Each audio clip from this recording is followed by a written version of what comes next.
जो न सिर्फ युवा हैं, भारतीय जनता पार्टी के भविष्य भी हैं।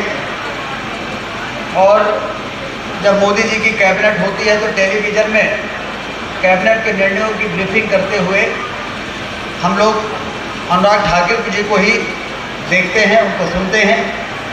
ऐसे अनुराग ठाकुर जी आज हमारे बीच में हैं, उनका जोरदार ताली बजाकर स्वागत करते हैं। और जो दाएं बाएं लोग हैं इधर, सबको पीछे बैठाइए, अभी कुछ जगह खाली दिख रही है। सब लोगों को बैठ के शांति के साथ उनकी बातों को सुनना है, क्योंकि ये जो दिल्ली से चल के यहाँ पर आए हैं तो सरकारों को किस तरीके से अपनी जिम्मेदारियों का निर्वहन करके किस तरीके से परिवर्तन लाती है सरकारें।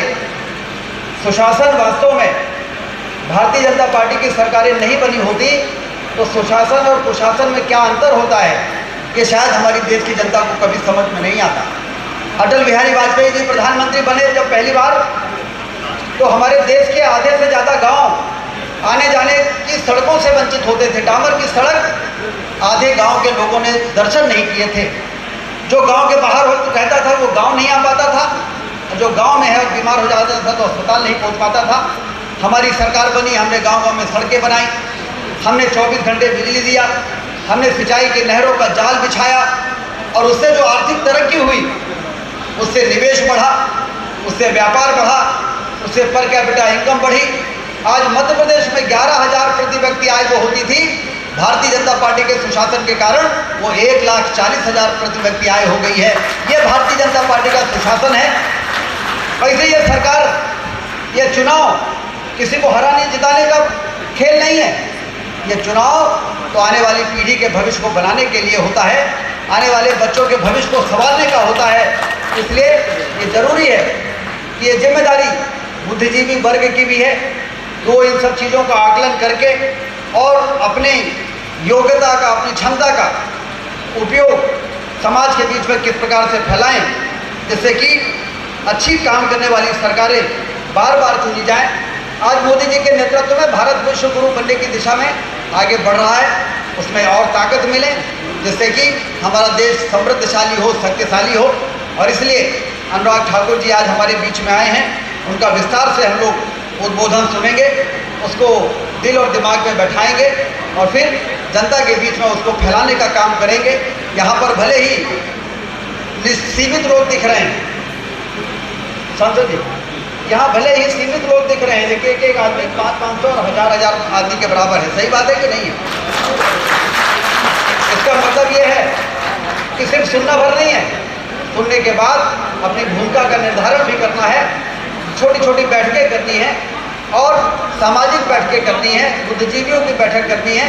तो अनुराग ठाकुर जी हमको बात बताएं, वो हम मिशन मोड में आने वाले 1-1.5 महीने में घर घर में दस्तक देते हुए अपनी भूमिका का निर्वहन करें, जिससे हम मध्य प्रदेश को तो हिंदुस्तान का बेहतर राज्य बनाएंगे ही। बीमारू राज्य का कलंक तो हम ही ने मिटाया, किसने मिटाया? अब बीमारू राज्य का कलंक यदि हमने मिटाया तो हम हिंदुस्तान के विकसित राज्यों की श्रेणी में नंबर 1 का स्थान भी प्राप्त करेंगे। कोई ताकत रोक नहीं सकती है। और हमारा विंध्य क्षेत्र जो बहुत ही पिछड़ा था, आज सिंचाई की नहरों के जाल के दम पर हवाई अड्डा हमारे यहाँ बन रहा है, यहाँ पर विकास को उड़ान मिलने वाली है। तो हम विंध्य क्षेत्र को भी मध्य प्रदेश ही नहीं, हिंदुस्तान का सबसे बेहतर इलाका बनाने का सपने को पूरा करके दिखाएंगे। यदि हम सब बुद्धिजीवी वर्ग और समाज में प्रतिष्ठा प्राप्त लोग भी, यदि रामधारी सिंह दिनकर जी की कविता है ना, समर शेष है नहीं पाप का भागी केवल व्याध, जो तटस्थ है समय लिखेगा उनका भी अपराध। तो इसलिए हमें अपनी भूमिका का निर्वहन करने के लिए जो बातें आज आदरणीय अनुराग ठाकुर जी हमको बताएं, उसको हमें अपने दिल दिमाग में बैठा के और अपनी भूमिका का निर्वहन करने की आवश्यकता है। एक बार फिर से मैं आदरणीय अनुराग ठाकुर जी का विंध्य क्षेत्र की धरती पर, सफ़ेद शेरों की धरती पर बहुत बहुत स्वागत, वंदन और अभिनंदन करता हूँ। धन्यवाद।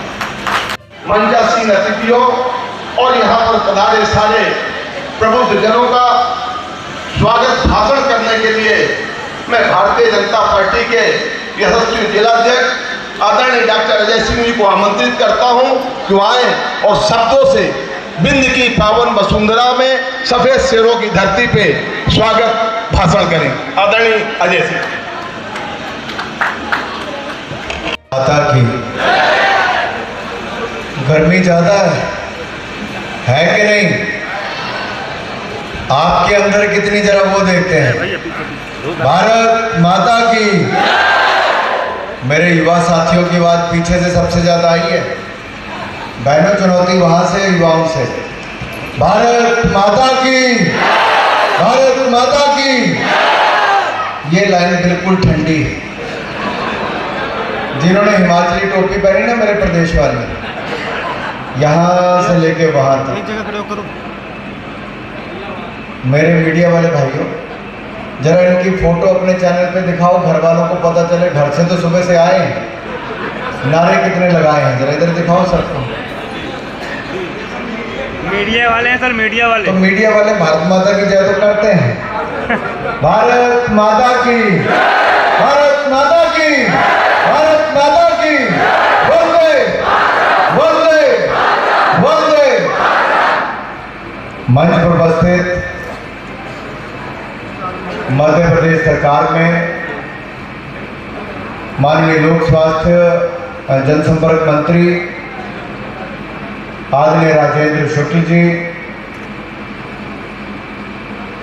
लोकसभा में मेरे साथी और हमारी पार्टी के वरिष्ठ नेता और बहुत ही लोकप्रिय यहाँ के सांसद आदरणीय ज्ञानेंद्र मिश्र जी, हमारे यहाँ पर उपस्थित जिला के सम्माननीय अध्यक्ष आदरणीय डॉक्टर अजय सिंह जी, हमारे पूर्व वीसी डॉक्टर एसमणि मिश्रा जी, अधिवक्ता परिषद के हमारे सदस्य आदरणीय अखंड प्रताप जी, उपस्थित सभी माननीय नेतागण, आदर योग्य मेरे भाइयों और बहनों, युवा साथियों और मीडिया से आए हुए मेरे प्रिय मित्रों, मध्य प्रदेश गौरव प्रतिष्ठान भोपाल द्वारा आयोजित आज के इस कार्यक्रम में मुझसे पहले के वक्ताओं ने मध्य प्रदेश की हालत आज से 21 वर्ष पहले कैसी थी, उसके ऊपर आपका थोड़ा सा ध्यान जरूर डाला है। और मैं यही नहीं कहूँगा,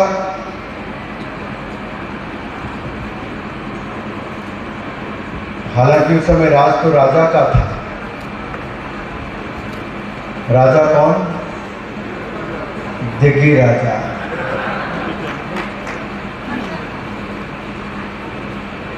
अंधेर नगरी,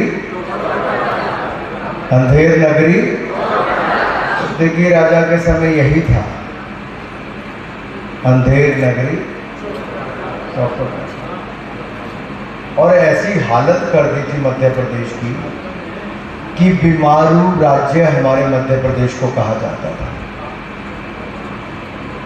अब ये तो मेरे युवा साथी भी समझते हैं बीमारू का मतलब क्या होता है।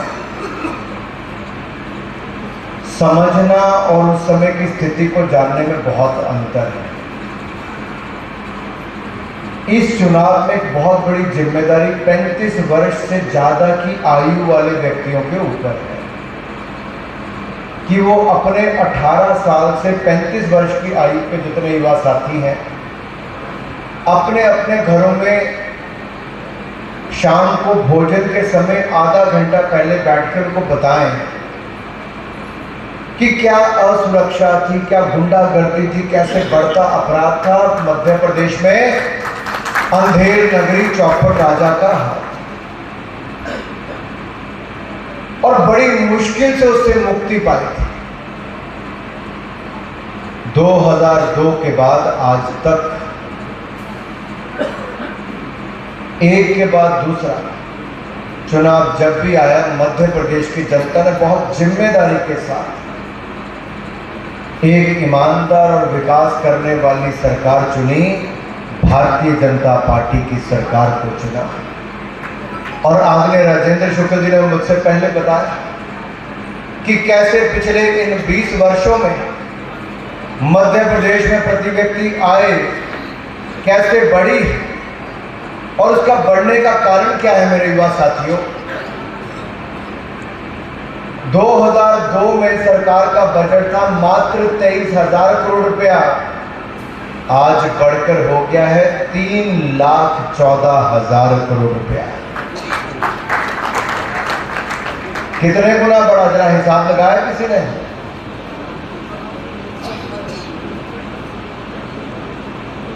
लगभग 15 गुना ज्यादा।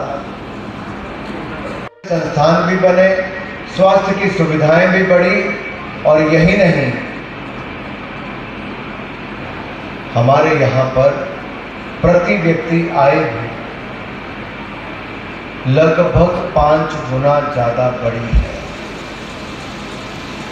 ये है ईमानदार सरकार और विकास में विश्वास रखने वाली सरकार के काम के कारण। मेरे जो युवा छात्र छात्राएं यहाँ पर बैठी हैं, मैं इनसे पूछना चाहता हूँ, आपके कभी नंबर अच्छे आ जाएं क्लास में, मान लीजिए आप 9th क्लास में हैं, आपके नंबर 90% आ गए, तो आप चाहोगे कि 10th क्लास में आपके नंबर 65 या 70% रह जाएं? नहीं चाहते ना पीछे जाना। तो जब अपने राज्य का विकास हुआ है, अपने राज्य के नंबर अच्छे बने, बीमारू राज्य था मध्य प्रदेश, लेकिन उससे बाहर निकालकर शिवराज जी और नरेंद्र मोदी जी ने देश के पहले 10 राज्यों में मेरे मध्य प्रदेश को लाकर खड़ा कर दिया है। तो आप चाहते हैं कि इसको पीछे हटाएं कि क्या करें? क्या करना चाहिए? आगे बढ़ाना चाहिए? बढ़ाने के लिए तैयार हैं कि गड़बड़ है? तैयार है ना? बच्चे, घर वाले सबसे पहले तैयार हैं। उसका कारण क्या है?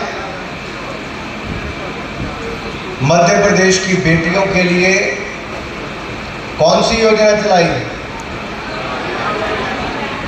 आज मैं आपका इम्तिहान ले रहा हूं, मैं नहीं बोलूंगा किसी योजना के बारे में। कौन सी योजना है? लाडली लक्ष्मी योजना। क्या करते हैं लाडली लक्ष्मी योजना में? कितने पैसे जमा कराते हैं? 50,000। यानी कि बेटी पैदा होते ही वो भविष्य में लखपति कैसे बने, उसका भविष्य उज्जवल कैसा हो, ये सुनिश्चित कोई करता है तो भारतीय जनता पार्टी की सरकार करती है। मेरे युवा साथियों, यही नहीं, लाडली बहना योजना तो नहीं आपके यहाँ पर है? लाडली बहना योजना क्या मिलता है लाडली बहना को? 1250 रुपए साल में एक बार मिलते हैं कि हर महीने मिल रहे हैं? हर महीने मिलते हैं। कितने? अब आगे बढ़कर हो जाएंगे, तो आगे बढ़ने चाहिए कि नहीं? बढ़ने के लिए क्या करना पड़ेगा? वोट तो डालना किसको पड़ेगा? भारतीय जनता पार्टी को डालना पड़ेगा और कमल का बटन दबाना पड़ेगा। मेरे भाई और बहनों, एक नहीं अनेक ऐसी योजनाएं हैं जिसका लाभ हमारे यहाँ पर मिला है। जब मैं देखता हूं केंद्र सरकार की ओर, तो मोदी जी ने आयुष्मान भारत योजना की शुरुआत की, और आयुष्मान भारत योजना में 60 करोड़ लोगों को 5 लाख रुपए का इलाज बिल्कुल मुफ्त में मिल रहा है।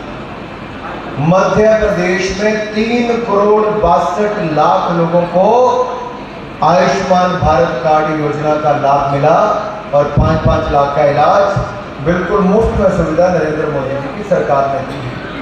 यही नहीं, हमारे प्रदेश की आर्थिक विकास दर, जीडीपी की अगर मैं बात करूं, तो आर्थिक वृद्धि दर कितनी थी कांग्रेस के समय?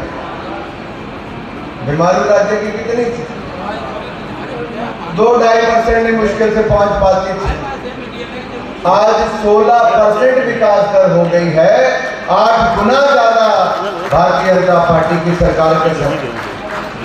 और विकास दर से क्या फर्क पड़ता है मैं आपको बताता हूँ।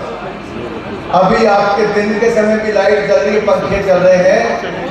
दिग्गी राजा की सरकार के समय ना रात को लाइट आती थी, दिन में पंखे चल पाते थे। दिन में केवल 3-4 घंटे बिजली आती थी, अब 24 घंटे बिजली सुनिश्चित करने की ओर हमारा मध्य प्रदेश आगे बढ़ा है। देश ही नहीं, दुनिया के सबसे बड़े सोलर प्रोजेक्ट में से एक 750 मेगावाट का प्रोजेक्ट कहां पर लगा है? कहां लगा है? सबको पता है। 9000 से ज्यादा लोगों को इसमें रोजगार मिला, बिजली की पूर्ति हुई। और यही नहीं मेरे भाई और बहनों, इसके साथ साथ हमारे जो ग्रामीण क्षेत्र हैं, अगर वहां पर सड़कें पहुंचाने का कार्य 2014 तक देश में 3,20,000 किलोमीटर सड़कें, पिछले 9 सालों में मोदी सरकार ने 4 लाख किलोमीटर नई सड़कें बनाकर दी हैं ग्रामीण क्षेत्रों में। और उसका सबसे बड़ा लाभ किसी राज्य को मिला तो उनमें से मेरे मध्य प्रदेश भी आता है ग्रामीण सड़कें बनाने के क्षेत्र में। ऐसा ही नहीं, आपके एक के बाद अनेक, क्योंकि भाई जनार्दन मिश्रा जी संसद में इस क्षेत्र की आवाज को पूरी जोर शोर से उठाते हैं। और माननीय मंत्री राजेंद्र शुक्ल जी ने यहाँ पर खेलों की सुविधाएं बनाने में भी कोई कमी नहीं छोड़ी। बहुत खूबसूरत यहाँ पर एक स्पोर्ट्स कॉम्प्लेक्स भी बनाया है। और देश में मोदी जी ने खेलो इंडिया अभियान शुरू किया। कौन सा अभियान? और खेलो इंडिया अभियान का अभी हाल ही में पिछले साल एक बहुत सफल आयोजन हुआ। किस राज्य ने किया? मध्य प्रदेश ने आज तक का सबसे सफल आयोजन खेलो इंडिया अभियान का किया। और अभी दुनिया भर में कौन सी गेम्स चल रही हैं? एशियन गेम्स में भारत के कितने मेडल हो गए?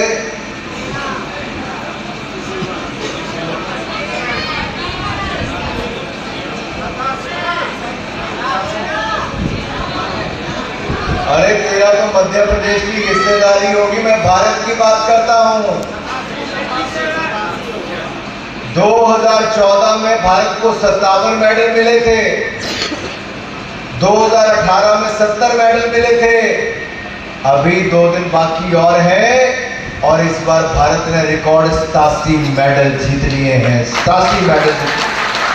तो एक बार जोरदार तालियों से देश के खिलाड़ियों को बहुत बहुत बधाई। और इनमें से बहुत सारे खिलाड़ी वो हैं जो मध्य प्रदेश की धरती पर खेल कर गए।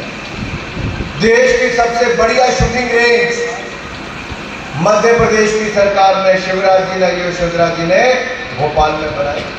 देश का सबसे बड़ा घुड़सवारी का ट्रेनिंग सेंटर मध्य प्रदेश में बना। और अब हमारा रीवा भी पीछे नहीं रहेगा। यहाँ पर भी खूबसूरत यहाँ पर स्टेडियम बना है। और मुझसे माननीय सांसद जी और माननीय मंत्री जी ने कहा है कि यहाँ पर एक एथलेटिक ट्रैक लगना चाहिए, जो लगभग 8.5 से 9 करोड़ रुपये उसके ऊपर खर्चा आता है। अगर आपको लगता है यहाँ के युवा खेलों में आगे बढ़ना चाहते हैं तो मैं घोषणा कर सकता हूँ।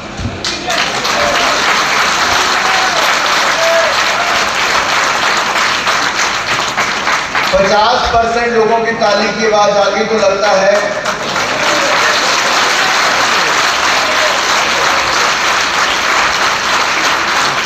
अब तो बहनें भी तालियां मार रही हैं।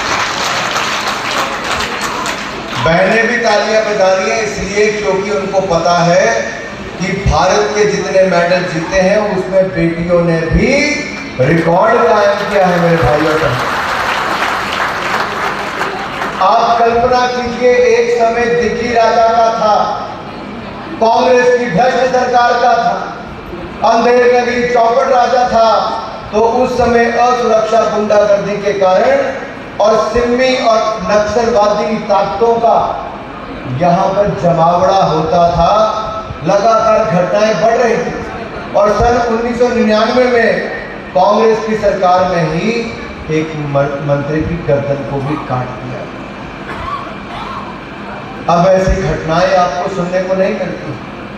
ऐसी घटनाएं अगर सुनने को मिलती हैं तो कांग्रेस शासित राजस्थान में, जहां पर रोज 17 लड़कियों के साथ बलात्कार की घटनाएं और उनकी हत्या होती है। हर रोज औसतन महिला अपराध की घटनाएं राजस्थान में 2 लाख महिलाओं के साथ पिछले 5 वर्षों में अपराध हुआ। 35,000 बलात्कार और दुष्कर्म की घटनाएं हुई। सैकड़ों नहीं हजारों बेटियों और माताओं को दुष्कर्म करके जिंदा जला दिया गया, कईयों को मौत के घाट उतारकर कुएं में उतार दिया गया। और कांग्रेस की सरकार वहां पे हाथ धर के बैठी हुई। ये कांग्रेस की सरकारें आती हैं तो बहु बेटियां असुरक्षित हो जाती हैं। लेकिन मध्य प्रदेश में जब से भारतीय जनता पार्टी की सरकार आई, सुरक्षा का वातावरण भी बढ़ा, किसानों के खेतों तक पानी भी पहुंचाया गया। सिंचाई योजनाओं के आने के बाद देश में अगर सबसे ज्यादा विकास दर कृषि की किसी की है तो पिछले 12 वर्षों में मध्य प्रदेश की 22% से लेकर 19% तक ये विकास दर कृषि के क्षेत्र में रही। ये छोटी बात नहीं मेरे भाइयों बहन। जब तक मोदी जी गुजरात के मुख्यमंत्री थे तब तक गुजरात आगे था, लेकिन अब मध्य प्रदेश ने सभी राज्यों को पीछे छोड़ दिया है। मेरे मध्य प्रदेश के किसानों ने नए रिकॉर्ड स्थापित कर दिए हैं मेरे भाइयों का। यही नहीं, MSP 60 से 70% ज्यादा बढ़ाई है गेहूं और धान के लिए। दुनिया भर में दाम बढ़ गए थे खाद और यूरिया के, लेकिन मोदी जी ने पिछले 3 वर्षों में दाम नहीं बढ़ने दिए खाद और यूरिया के।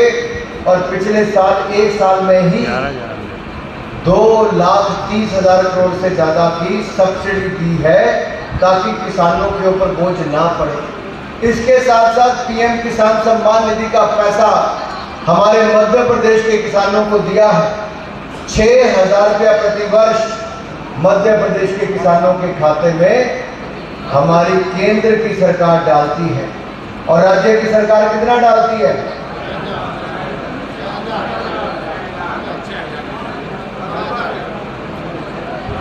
मेरे भाइयों 4,000 तो पहले की बात हो गई।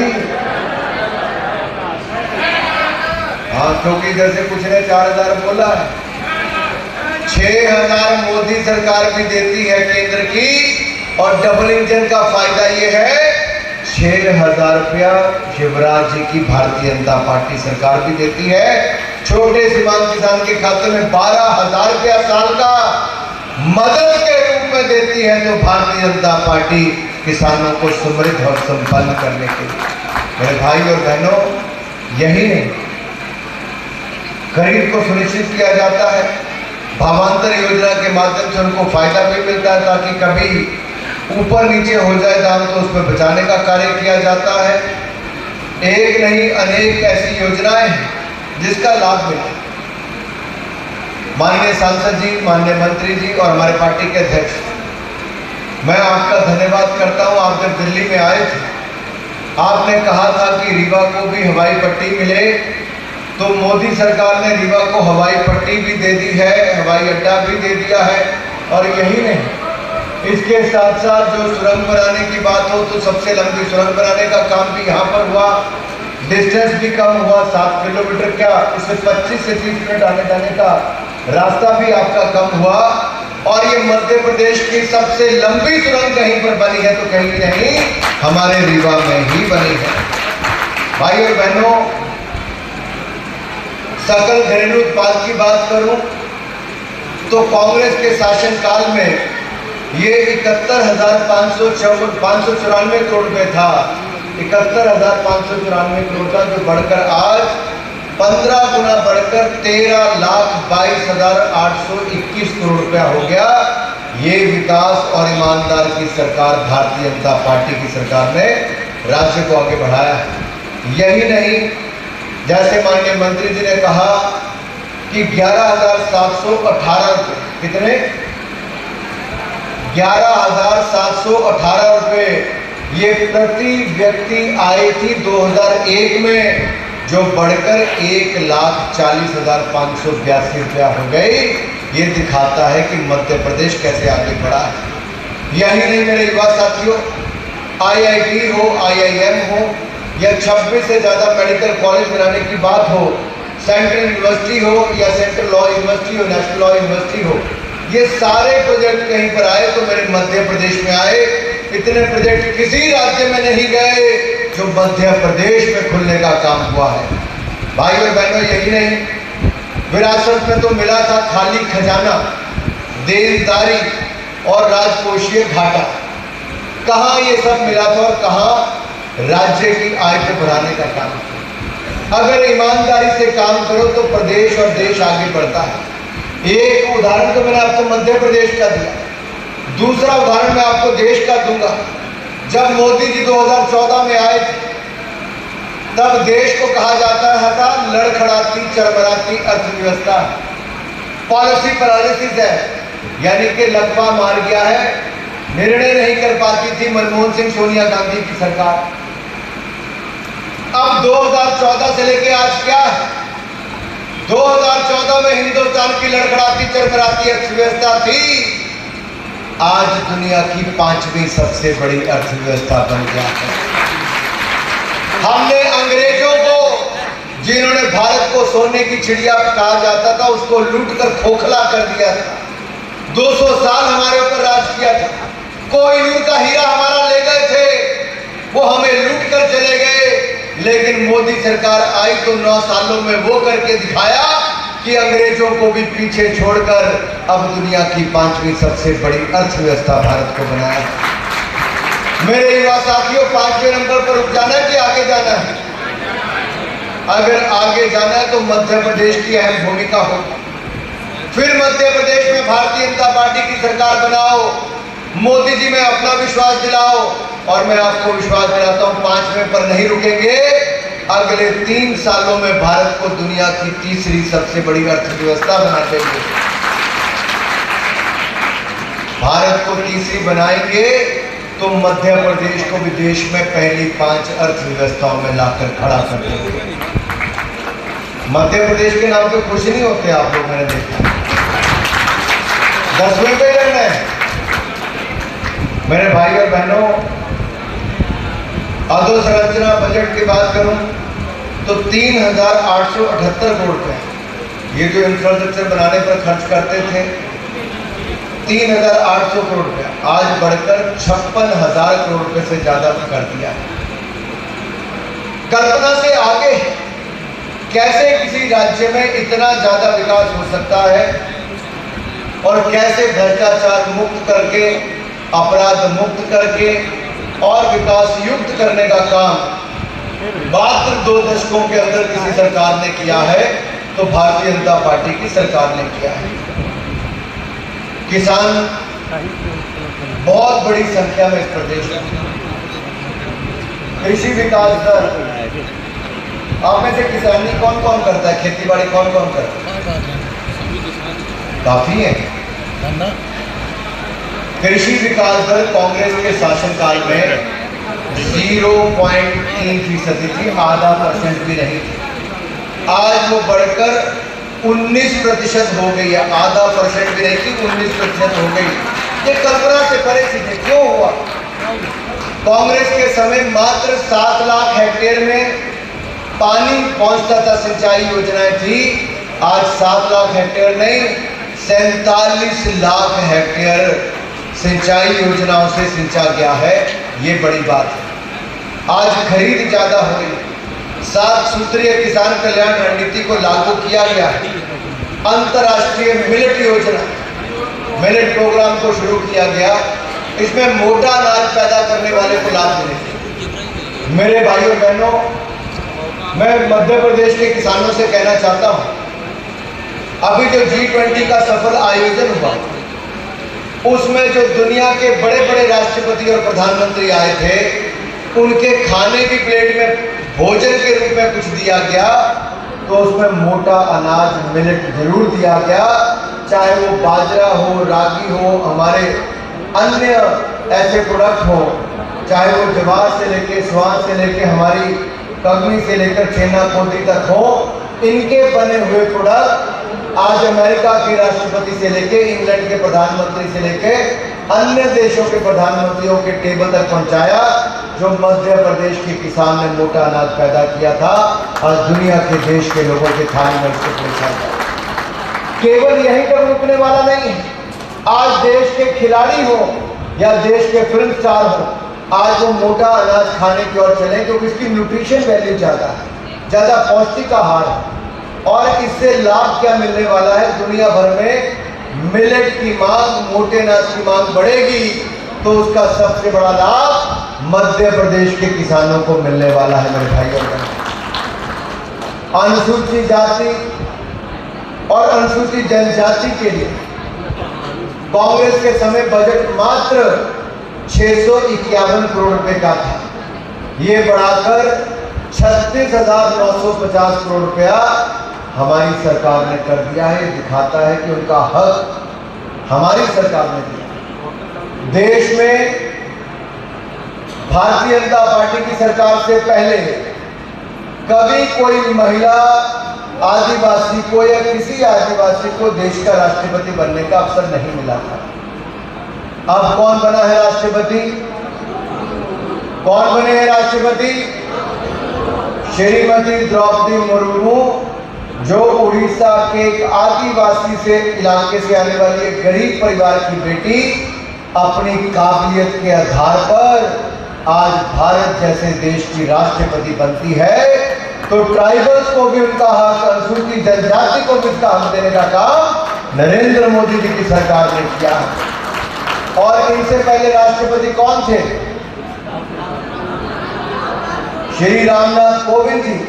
वो अनुसूचित जाति समाज से आते हैं और वो बहुत ही गरीब परिवार से, एक झोंपड़ी में रहते थे। वहां से पढ़ाई करके एडवोकेट बने, लॉयर बने, फिर राज्यसभा के सांसद, विधायक बन के और देश के राष्ट्रपति के पद तक पहुंचे। ये तभी संभव हो पाया जब भारतीय जनता पार्टी की सरकारें आई, तो अनुसूचित जाति और अनुसूचित जनजाति को भी उसका हक दिया है। और आज देश के प्रधानमंत्री भी नरेंद्र मोदी जी पिछड़ा समाज से आते हैं, ओबीसी समाज से आते हैं, और वो भी गरीब परिवार से आकर, कांग्रेस के लोग कहते थे इनकी माँ तो बर्तन मांजने वाली है, ये तो गरीब परिवार के हैं। कभी उनको गंदी नाली का कीड़ा कहते थे, कभी नीच कहते थे, कभी सांप कहते थे, कभी मौत का सदाकर कहते थे चाय बेचने वाला क्या देश चलाएगा। लेकिन हिंदुस्तान की महान जनता ने बता दिया कि देश बेचने वाली कांग्रेस नहीं चलेगी, ईमानदार चाय बेचने वाला मोदी चल सकता है। और ईमानदार नेता को आपने चुना तो 9.5 साल मोदी सरकार को हो गए, एक भी घोटाला मोदी सरकार में नहीं हुआ और देश को आगे बढ़ाने का काम किया। मैं 2 मिनट में सुनिए, इन 2 मिनटों में आपको पता चलेगा क्या फर्क पड़ा। और उसका सबसे बड़े लाभ लेने वालों में से एक मध्य प्रदेश है। देश में 2014 तक 7 IIT और 7 IIM थे, आज 16 और 14 हो गए। देश में 620 मेडिकल कॉलेज 2014 तक थे, 9 वर्षों में 700 से ज्यादा नए मेडिकल कॉलेज खोल दिए। आज गरीब का बच्चा भी डॉक्टर बनने का सपना पूरा कर सकता है। देश में गिने चुने नर्सिंग कॉलेज थे, हमने सैकड़ों नर्सिंग कॉलेज खोल दिए और अभी पिछले साल 170 और नए नर्सिंग कॉलेज को मंजूरी दे दी। देश में केवल 7 एम्स थे, हमने 22 एम्स खोल दिए। ये केवल 9 वर्षों में करने का काम। देश में आधा किलोमीटर मेट्रो बनती थी, आज लगभग 1.5 किलोमीटर से ज्यादा बनती है। देश में केवल 5 जिलों में मेट्रो थी, आज 22 जिलों में हो गई। यही नहीं, देश में केवल 74 एयरपोर्ट थे, हमने 9 सालों में 75 नए एयरपोर्ट बना दिए हैं। देश में जितनी रेलवे लाइन है वो सारी रेलवे लाइन को इलेक्ट्रिफिकेशन करने का काम मात्र 9 सालों में मोदी सरकार ने कर दिया। देश में 70 साल में 1.5 करोड़ पक्के मकान बने थे, मोदी सरकार ने 4 करोड़ पक्के मकान गरीब जनता को बनाकर दे दिए। मेरी 4 करोड़ बहनों को लखपति बनाने का काम नरेंद्र मोदी जी ने कर दिया।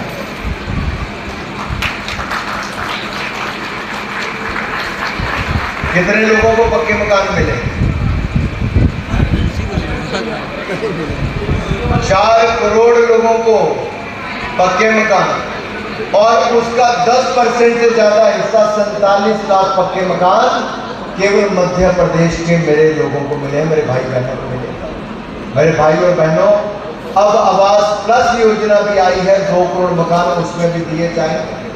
भाई और बहनों, यही नहीं, अगर 12 करोड़ शौचालय बनाकर दिए, बहनों ने उसको इज्जत घर का नाम दिया। 13 करोड़ घरों को नल से जल देने की काम हुआ। 9 करोड़ 60 लाख बहनों को रसोई गैस का सिलेंडर दिया। उज्ज्वला योजना में मुफ्त में कनेक्शन, मुफ्त में सिलेंडर दिया। जो 1100 रुपए का रसोई गैस का सिलेंडर आपको 1 महीना पहले मिलता था, रक्षाबंधन के त्योहार पर उसको कम करके 900 रुपए कर दिया। और अब 300 रुपए की सब्सिडी अलग से उज्ज्वला लाभार्थियों को मिलेगी, यानी कि 603 रुपए का सिलेंडर हमारी किनको उज्ज्वला लाभार्थी बहनों को मिलेगा।